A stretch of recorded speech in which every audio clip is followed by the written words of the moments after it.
Para aquellos que quieren mejorar su vida devocional, para los que necesitan ayuda espiritual, para todos los que desean un contacto diario con Dios, presentamos Radio Amanecer en Estudio, un alimento espiritual para tu alma. Con nosotros, el conductor de esta entrega, Pastor Juan Francisco Scroggins.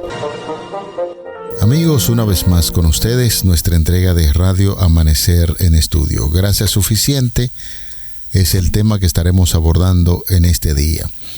Importante que usted, cada título que nosotros analizamos diariamente, pueda relacionarlo con lo que es el tema general de la lección número 10, arrepentimiento y perdón, y el pasaje de la Biblia que estamos memorizando, 1 de Juan 1:9, si confesamos nuestros pecados, Dios es fiel y justo para perdonar nuestros pecados y limpiarnos de todo mal. 1 de Juan, capítulo 1, verso 9, vamos a relacionarlo con este tema, suficiente gracia.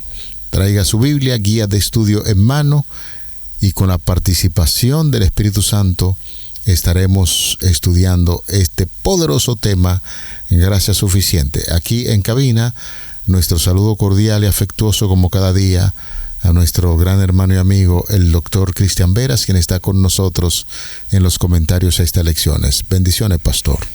Gracias, pastor. Muchas gracias. Amén. Saludos y bendiciones para usted y para su familia. Amén. Gracias también. Amén. ¿Cómo estás? Muy bien, gracias a Dios. Bien, bien de verdad. Qué bueno. Ahora usted puede decir bien, bien, bien, muy bien, perfectamente sí, bien. Sí, porque bien, repetirlo bien. 3 veces es el bienestar en su máxima expresión. Sí, claro que sí. Bendiciones para ustedes, mis amados hermanos, amigos. Qué placer en este día, inmenso placer poder contar con su sintonía. Vamos a ponernos en las manos de nuestro Salvador para que juntos busquemos su presencia divina.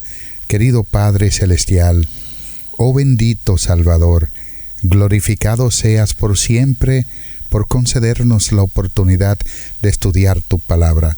Prepáranos que no nos creamos suficientes para conocerla sin la guianza de tu Espíritu Santo, y por eso te agradecemos en el poderoso nombre de Jesús. Amén. Amén. Vamos a nuestro tema, gracia suficiente. Pastor y amigos oyentes, en este tema es crucial, muy importante que nosotros podamos definir lo que es la gracia, porque relacionando lo que hemos estudiado con el asunto del pecado, el arrepentimiento, buscar la presencia divina del Espíritu Santo que nos motiva al arrepentimiento, y ahora dice aquí que gracia es suficiente. Eso nos da a entender que por más que el ser humano pueda hacer cosas, subir una escalera de rodilla, hacer una caminata de 100 y tantos de kilómetros, llevar a una cruz a una distancia determinada, nada de eso conforme a lo que hemos estudiado en la Biblia y a lo que nos dice el título de hoy. Dice que la gracia es suficiente para contrastar algunas costumbres que se nos ha enseñado desde niño, y cuando vamos a la Biblia entonces encontramos que nada de eso tiene como mucho sentido para lo que es la salvación del ser humano, y nos dice que la gracia es suficiente. ¿Qué es la gracia y por qué entonces ciertas actividades que realizamos en esta tierra no puede garantizarle al ser humano el arrepentimiento o la salvación que proviene de esa misma gracia que usted nos va a explicar? La gracia es un don de Dios que nos concede una segunda oportunidad para tomar una decisión a favor de Él, a favor de la salvación. La gracia suficiente es un concepto teológico cristiano que se refiere al favor inmerecido, el poder y la fortaleza de Dios, los cuales son más que adecuados y completos para satisfacer cualquier necesidad humana, superar pruebas y vivir una vida de fe. Eso es la gracia suficiente. hay varios textos que nos llevan a ver la gracia suficiente en la Biblia, como 2 de Corintios capítulo 12, versículo 9, donde el apóstol le pidió a Dios, le hizo una petición y el Señor le respondió: bástate mi gracia es suficiente para ti, porque mi poder se perfecciona en la debilidad. Esto significa que incluso cuando las personas enfrentan dificultades, sufrimientos, limitaciones, la gracia divina proporciona un sostén necesario para perseverar. Y es por eso que, como usted mencionó, la gracia de Cristo es suficiente cuando nuestras propias obras para caminar cientos y tantos de kilómetros o hacer penitencias o lo que queramos hacer, que nada de eso nos ayuda en nuestra salvación, sino creer en que Cristo me puede salvar por su gracia divina. Esa gracia divina, que es suficiente, opera bajo algunas realidades espirituales que nosotros podemos encontrar en la Biblia. Es una especie de antídoto contra la autosuficiencia. Cuando nosotros tomamos una cruz y caminamos tantas millas o kilómetros para decirle a Dios: mira, lo que estoy haciendo es diciéndole, soy autosuficiente para el asunto de la salvación y por lo tanto tú tienes que salvarme por estas obras que estoy haciendo. El diseño divino opera de la siguiente manera: Dios no siempre quita el sufrimiento. Por eso hay tantas personas que son tan consagrados, personas de oración, que en lo que uno ve tiene tanta fe. Bueno, pueden pasar por el sufrimiento, la enfermedad o la prueba. Pablo, por ejemplo, tenía un aguijón, de manera que la gracia de Cristo es suficiente soporte para el creyente. Romper con el orgullo humano. Cuando las fuerzas propias se agotan, la persona deja de confiar en sí misma y depende enteramente de la dirección del Espíritu Santo. Y otro de los puntos importantes que podemos ver aquí es cómo opera esa gracia, es sosteniendo en lugar de exención. Esto suficiente no significa mínima, significa que es perfectamente adecuada y sobreabundante para la magnitud del problema, y la gracia suficiente no elimina la fragilidad humana, sino que la utiliza como un escenario para que el poder de Dios se manifieste de forma visible y milagrosa, y es así como opera. Por eso hay una conexión con el arrepentimiento genuino. El arrepentimiento genuino reconoce la incapacidad absoluta de salvarse o cambiar por propia cuenta, y ante un corazón quebrantado, la gracia suficiente interviene no solo para perdonar el pasado, sino para capacitar y dar poder al creyente para vivir en victoria en el presente. ¿Sabes, pastor, que nosotros heredamos del mundo antiguo lo que es la justificación por las obras? Ajá. Porque las naciones paganas e incluso el propio Israel cayó en lo que se conoce como legalismo. Hay naciones, por ejemplo, donde tenían dioses paganos, y ese dicho Dios o cualquier divinidad de ellos estaba molesto por alguna situación, por un fallo de parte de los habitantes de ese pueblo, de esa nación, y entonces venía el sacerdote y decía, Nana, por ejemplo, en el caso de Ur de los Caldeos, el dios Nana, que era el dios Luna, decía, Nana está molesto porque los habitantes de este pueblo no han dado suficientes ofrendas, una manipulación. Y entonces supuestamente Nana requería la vida de un niño para poder contentarse, para volver a conciliar su voluntad con el pueblo.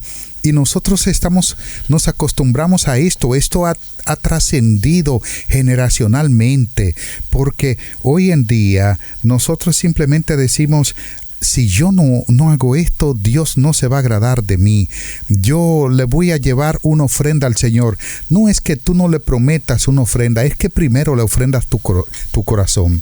Eso es lo que Dios desea. sobre toda cosa guardada, guarda tu corazón, porque de él mana la vida. No es que camines cientos de kilómetros a pie, o no es que tú vayas a Higüey a hacer una promesa, cumplir una promesa comúnmente. Eso se llama justificación por las obras, y repito, lo hemos heredado de la antigüedad. Y es por eso que si nosotros no creemos que la gracia de Dios es más que suficiente y mejor que cualquier cosa, buscaremos alivio en falsos refugios en lugar de ir a Dios en busca de su gracia. No es un patrón de conducta, pastor, de muchas personas que se nos ha formado con esto, y todavía uno lee y entiende en la palabra de Dios que esa gracia, Cristo Jesús operando en nosotros, la salvación de manera gratuita, pero nosotros seguimos insistiendo en que hay que hacer cosas para la salvación. Parece ser que es un patrón de conducta de los seres humanos por tanto tiempo que se nos ha enseñado de eso, que a veces pensamos como que es una noticia demasiado agradable para saber que solamente por la gracia de Cristo nosotros podemos obtener la salvación, y es lo que la Biblia dice acerca de la salvación. Claro. O sea, yo no tengo que hacer obras. Las obras son consecuencia de esa gracia que opera en mí, pero hay tantas personas que todavía quieren seguir obrando como para ganarse favor divino. ¿Es esa gracia para un grupo de personas?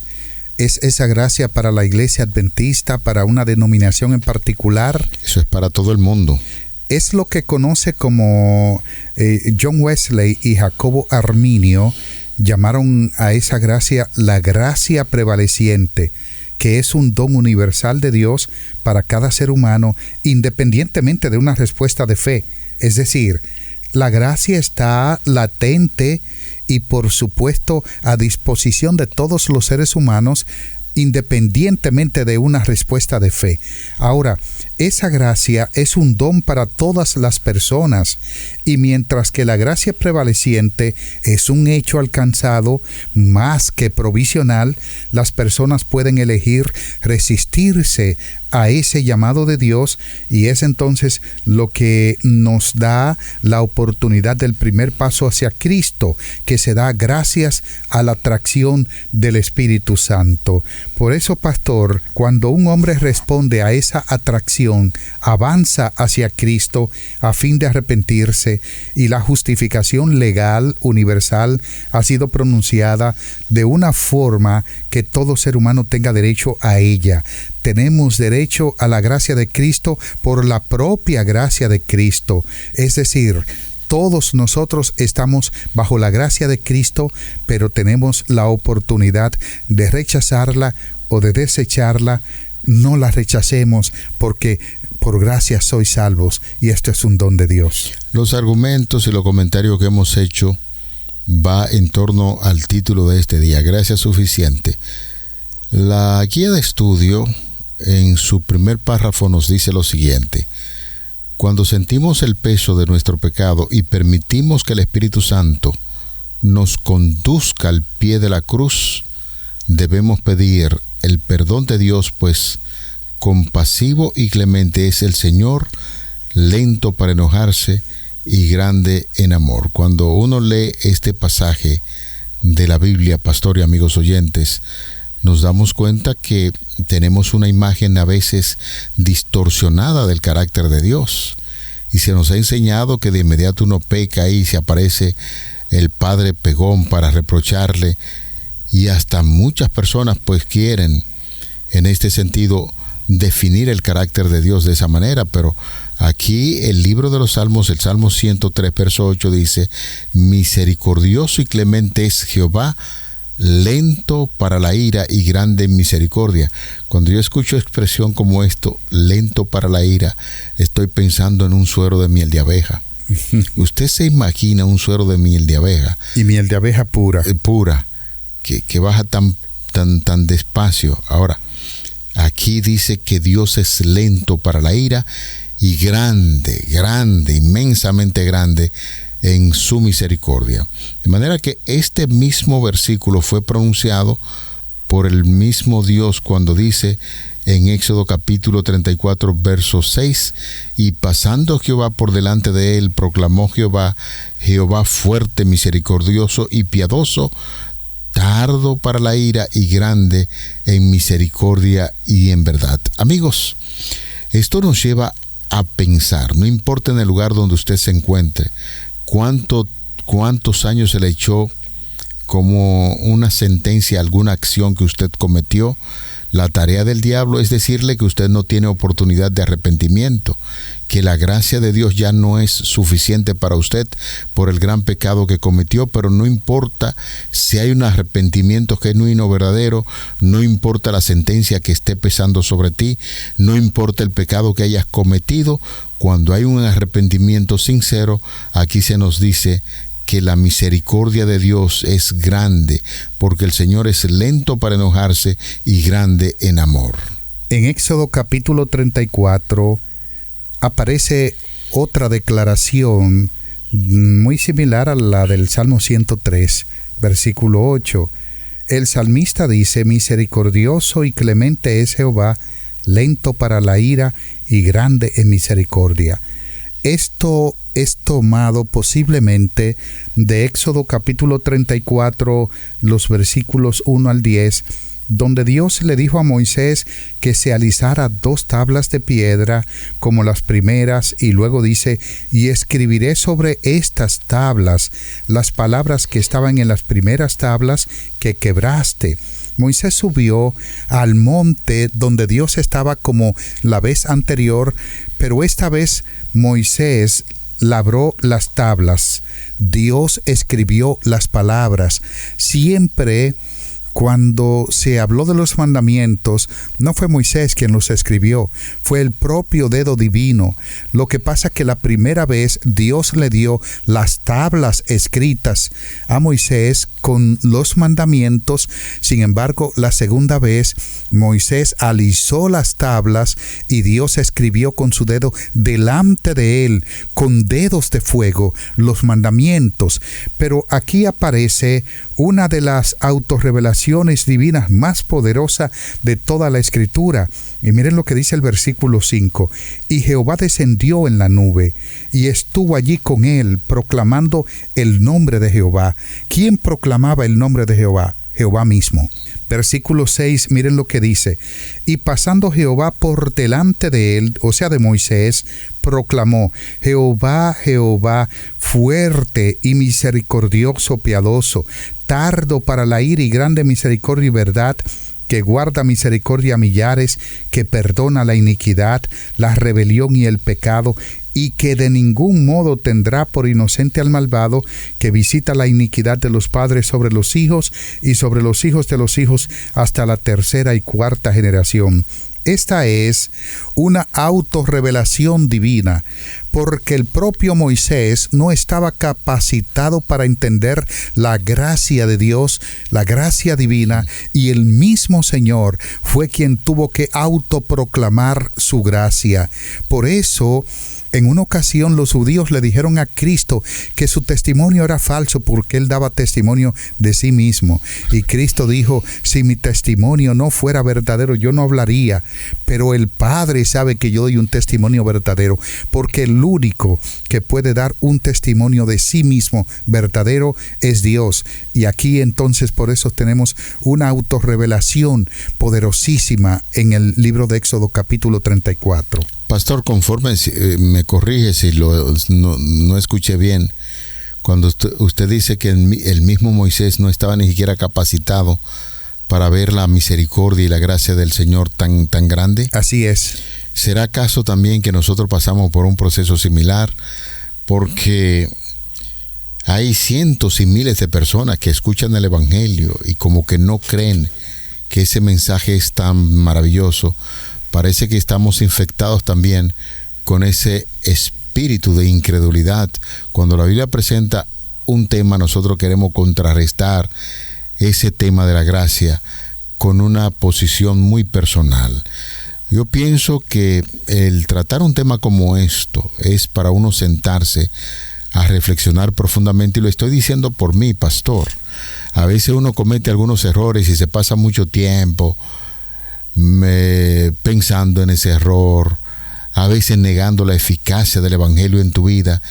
Y pienso que a partir de este momento podamos tener una mente tan clara, guiada por el poder del Espíritu Santo, que podamos creer lo que la palabra de Dios habla acerca de esa gracia que es suficiente para perdonarnos y salvarnos. Amén. Cuando nosotros estamos dispuestos a reconocer, a confesar nuestro pecado, le decimos al Señor: aquí estoy, Señor, de nuevo, incapaz de percibir mi propio pecado porque me ciega. Señor, aclara mi mente, mis ojos, a través de tu Espíritu Santo, para que yo pueda ver la enormidad de mi pecado, mi condición pecaminosa, mi naturaleza pecaminosa. Y es entonces cuando el Espíritu Santo, como un espejo, refleja nuestro carácter pecaminoso y nos permite entonces reconocer e ir en busca del arrepentimiento.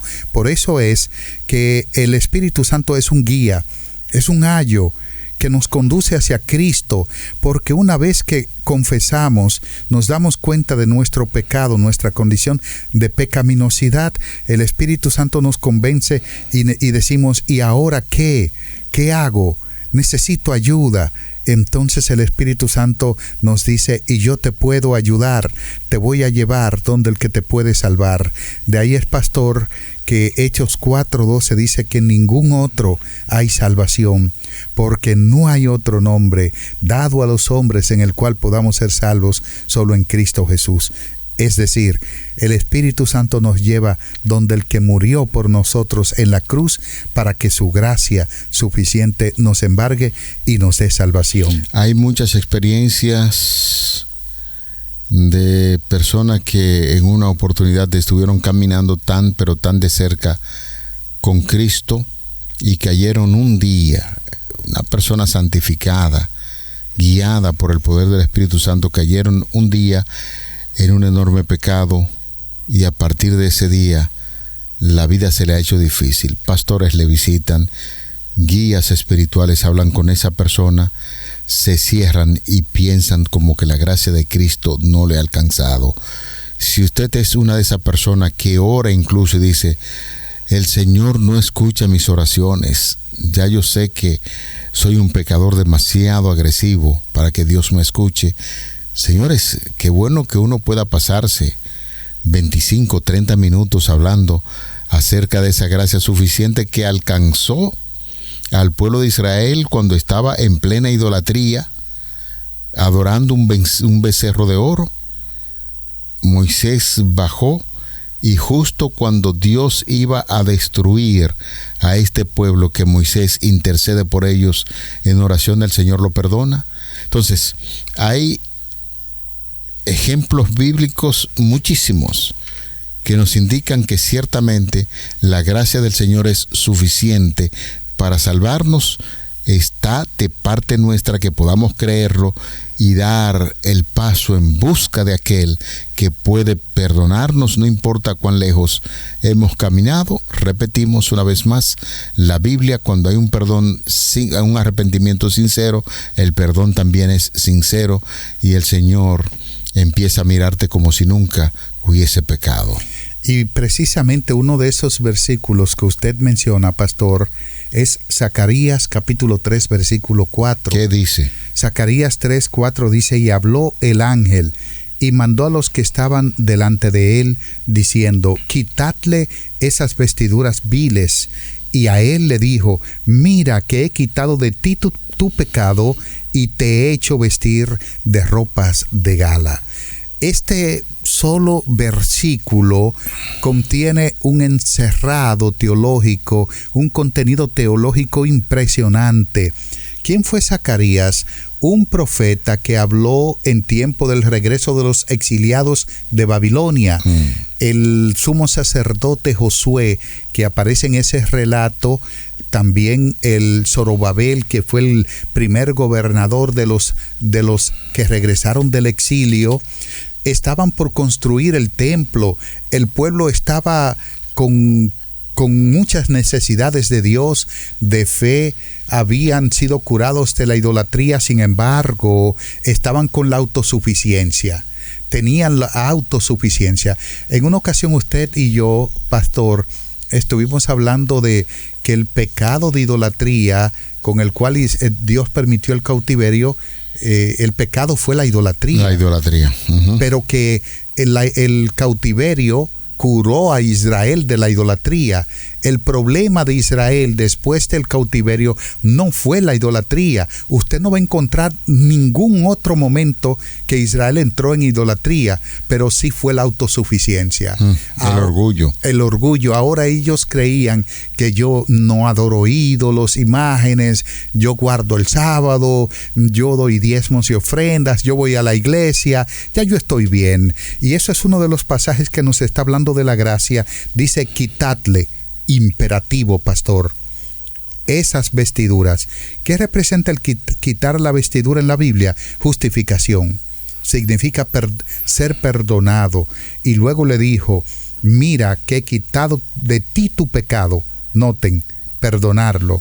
Y te he hecho vestir ropas de gala, santificarlo. Allí está la justificación y la santificación, que son cosas que solamente Dios, a través de su Espíritu Santo, puede hacer en nuestras vidas. De esa gracia en abundancia habla la palabra de Dios, y con estos 3 versículos concluimos.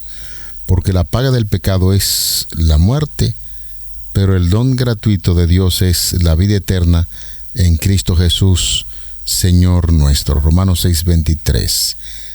Pero donde el pecado abundó, sobreabundó la gracia, porque así como el pecado reinó para muerte, así la gracia reine para vida eterna mediante la justicia de Cristo, Señor nuestro. Romanos 5:20 y 21, y Romanos 5:8 nos dice, pero Dios demuestra su amor hacia nosotros en que, siendo aún pecadores, Cristo murió por nosotros.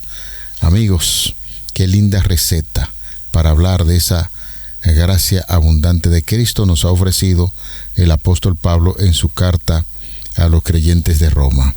Vamos a orar. Querido Señor, gracias te damos por tu gracia abundante.